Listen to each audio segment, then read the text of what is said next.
Bien amigos, pues estamos ahora con Harry Sama. La última vez que platicamos con él había realizado una adaptación de Batman, algo totalmente distinto a ahora que vamos a platicar, pero es una adaptación también, lo cual nos quiere decir que hay historias que se nos quedan aquí o se nos quedan acá o en las dos partes y entonces necesitamos refrescar esas historias, ¿no? Ana Karenina es un libro que salió publicado en 1877 y desde 1911 ha tenido diferentes adaptaciones en el cine, en la televisión. 1935 estuvo por allá en Hollywood y a partir de allí, las que me digan, 2012 por ejemplo, ¿no? Seguramente es una de las que más recuerdan. Pero ahora, Kate del Castillo, que ya saben, le gusta darse trabajo, ella como productora y como protagonista, dijo, pues yo quiero producir también esta versión.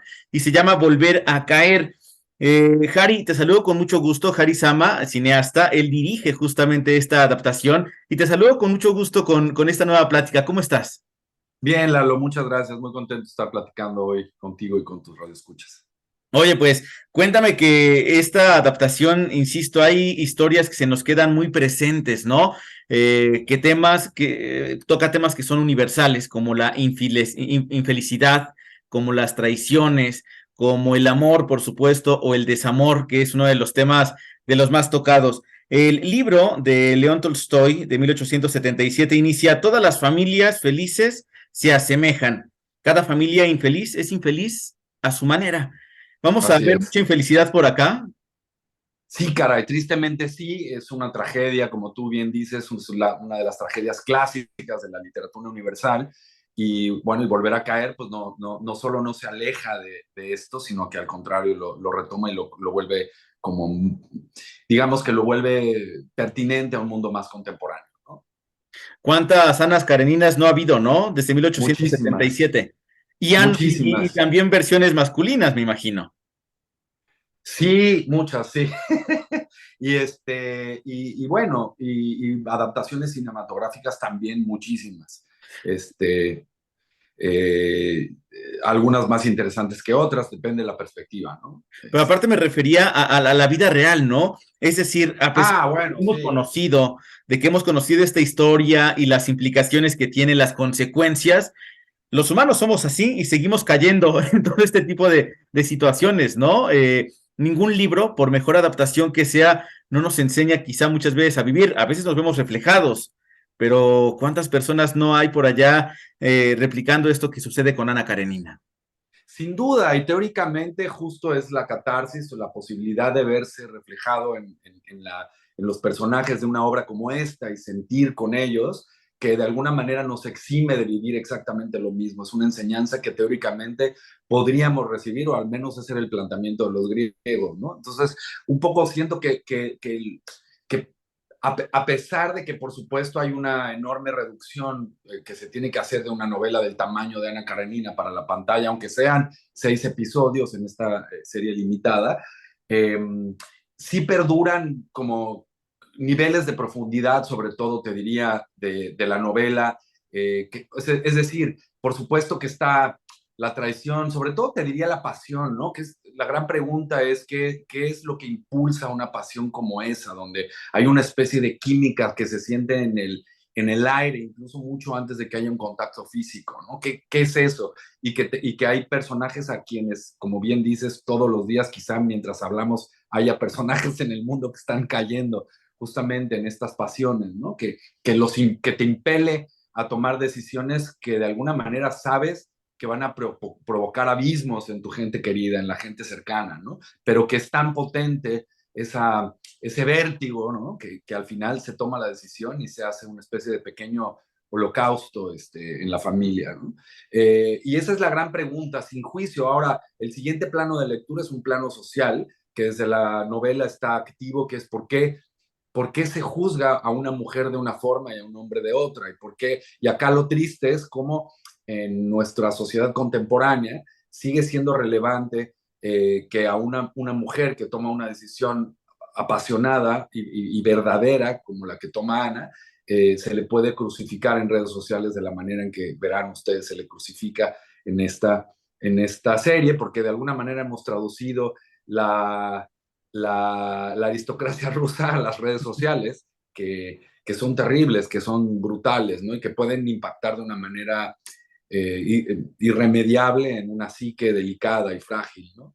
Eh, y luego está el otro plano, te diría que también es muy gozoso, porque no todo es trágico, sino que hay una visión de luz que Tolstoy, siendo el gran místico que era, tenía siempre que dejar esta percepción de lo que para él podría ser el toque de felicidad, que casi siempre tiene que ver con la sencillez. Y él utiliza al personaje de Levi, que en este caso hace Daniel Tobar, y de Kitty, que es Lucía Gómez Robledo, como para decir, es que si tú vuelves a lo sencillo, si recuperas la vida del campo, en las estaciones, hay una oportunidad de volver al momento presente, y es en esa sencillez donde verdaderamente se abre la posibilidad de la trascendencia para Tolstoy, ¿no? Claro. Ahora, bien lo comentabas acerca de estas adaptaciones, de cómo la aristocracia rusa ahora se convierte en esto de las redes sociales y el mismo personaje de Ana que tiene pues estos cambios, ¿no? Porque ahora es una atleta olímpica, ganadora de medallas, que es el personaje de Kate del Castillo,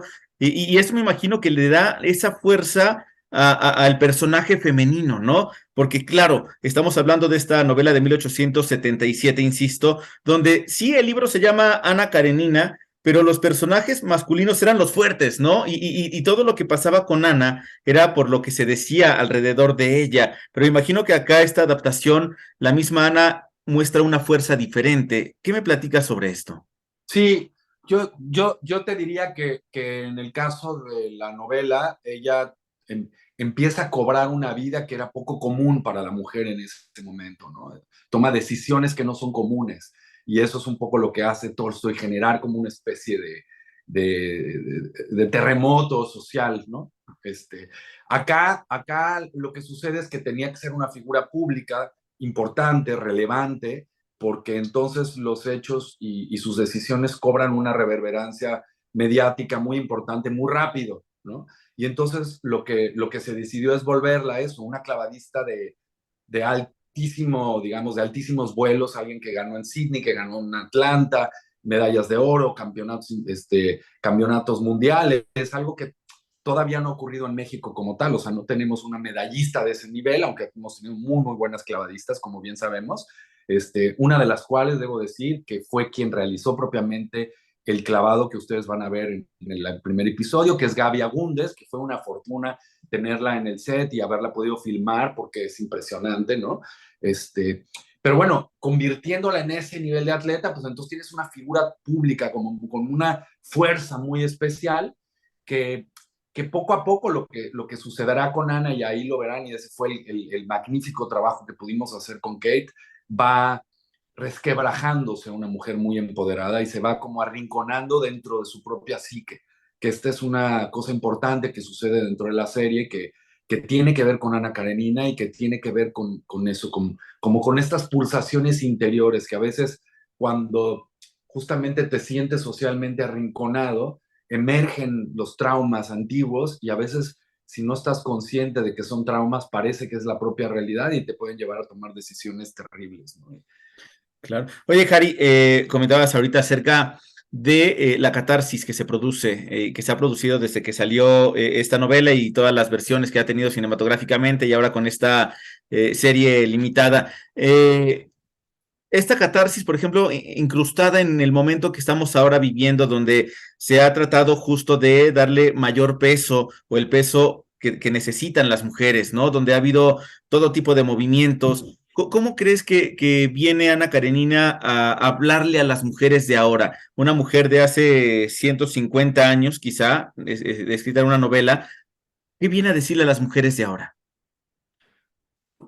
Mira, yo no quisiera subirme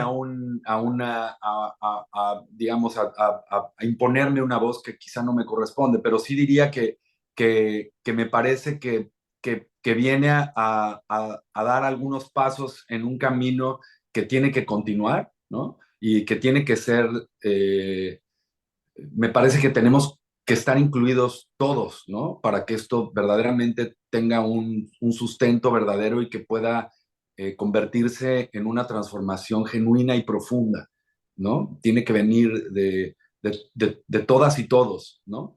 Y creo que algo interesante que plantea es cómo aún hoy en redes sociales se ven cosas muy, muy básicas, ¿no? A nivel conversación, como de género, no solo las mujeres, a nivel, hemos visto linchamientos a personas de la comunidad LGBTQ que parecerían de otro siglo, ¿no? Y con unos niveles de violencia, incluso la polarización política. Me parece que las redes sociales han fomentado una polarización de la sociedad, de los géneros, incluso de las identidades, que son alarmantes, ¿no? Y creo que lo que le sucede a Ana acá solo viene a ser un espejo de las posibilidades que aún hay en nuestra sociedad, del linchamiento por las razones incorrectas.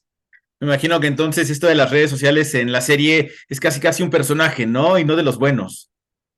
O sea, totalmente, sí hay un momento en el que eso de verdad se vuelve pues un tema muy complejo para Ana, ¿no? Ana la empieza a pasar realmente muy, muy mal, se siente, ya bueno, ya lo verán, no quiero hablar demasiado, pero sí, sí las redes sociales tienen un papel importante en todo el resquebrajamiento moral que vive el personaje, ¿no? Oye, Harry, por último, son 6 episodios. ¿Cuánto tiempo se tardaron en filmar todo esto? Y también, ¿qué te produce a ti esto de tener tantas plataformas streaming ahora? A mí me parece que ahora tienen más posibilidades quizá de abordar diferentes historias, de llegar a diferente público, pero ¿cuál es tu visión como cineasta de tener este boom de plataformas streaming y cuánto tiempo entonces se tardan ahora? Si ha cambiado todo este modelo, ¿no? De filmación, de grabación debido justamente a las plataformas. Pues mira, nosotros filmamos 7 semanas, es poco tiempo, fue un tiempo justo y para lo cual, por suerte, tuvimos bastante tiempo de preparación y tuvimos tiempo de retrabajar un poco los guiones, de trabajar mucho con los actores, de prepararnos muy bien para que todo ese trabajo estuviera hecho cuando llegamos a filmar y que de verdad nos concentráramos ahí en que sucediera la magia, ¿no? Porque, pues como te digo, es un tiempo justo porque había de parte de todos nosotros como un enorme interés de que esto quedara muy buen nivel, ¿no? Pues mira, yo siento que como dijo por ahí un creador americano, sí creo que estamos viviendo la época de oro de la televisión. Esta es sin duda, nunca se había visto tanto contenido, tampoco creo que nunca se había visto tanto contenido tan interesante. También hay del otro, muchísimo, ¿no? Pero hay un contenido como se ha convertido un poco en el medio de los creadores, la nueva televisión tiene más que ver con la escritura incluso que con la propia dirección, ¿no? A veces. Y son los propios creadores de las ideas los que llevan la batuta, pues sí hay historias súper interesantes y muy bien construidas y el tiempo que te da una serie te permite explorar a los personajes desde otro lugar y eso está muy interesante. Eh, Ahora, sí creo que es fácil que se repitan los problemas que históricamente ha tenido la televisión mexicana, por ejemplo. Es fácil que se repitan presupuestos que no van acorde a los guiones escritos, pues cosas que de este lado no suceden tan fácilmente, allá ve uno que están empezando a ocurrir y que es un poco lamentable, pero también hay gente que quiere hacer las cosas bien y que lucha porque las cosas sean éticas y que si está escrito así, pues que cueste lo que tiene que costar y que se logren los resultados y que se pueda tener otro tipo de contenido también, ¿no? Que no, o sea, entiendo que se tienen que hacer telenovelas porque quizá está dentro de la propia idiosincrasia de nuestro país, pero creo que también vamos demostrando poco a poco que el público mexicano también está interesado en otro tipo de contenido, ¿no? Y en muchos documentales también, que creo que ese también ha sido También, un boom por ejemplo, interesantísimo. Bien, y pues cosas buenísimas de sí, por documentar, supuesto, y hay de todo. Y bueno, ahí para elegir, no nos alcanza el tiempo que tenemos para ver tanto material. justamente, Pero bueno, a darnos el tiempo para ver, volver a caer a partir volver a caer. el 20 de enero en VIX Plus. Así será, Lalo. Te Espero que agradezco sí. muchísimo, Javi. Te mando un abrazo. Muchas gracias a ti. Abrazo grande. Que estés muy bien.